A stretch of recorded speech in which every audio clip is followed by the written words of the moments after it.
আসসালামু আলাইকুম, শুভ সকাল। কেমন আছেন সবাই? সকালের নাস্তার জন্য আমি একটু পরোটা ভেজে নিচ্ছি। আর এদিকে ডিম, আপা আবার ভুল করে ডিম সিদ্ধ করে বলেছে আমি পরোটার সাথে ডিম পোস্ট করে দিব আর ডিম ভাজি করে দিব, কিন্তু আপা ডিম সিদ্ধ করে রেখেছে।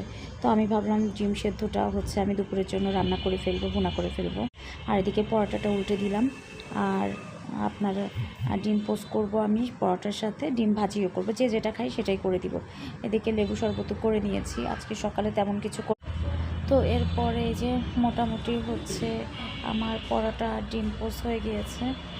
এখন হচ্ছে এটাই আমি সবাইকে দিব। আর সকালে সবাইকে আমি একটু ভারী নাস্তা দেওয়ার চেষ্টা করি, কারণ হচ্ছে সকালে ভারী নাস্তা খেলে সবার শরীরটা ঠিক থাকবে। আপনি দুপুরে বা রাতে একটু কম খান, বাট সকালে ভারী নাস্তা করার চেষ্টা করবেন, এতে শরীরটা ঠিকঠাক থাকবে। মানে এটা আমার থিওরি, আমি জানি না বাকিদের কী অবস্থা।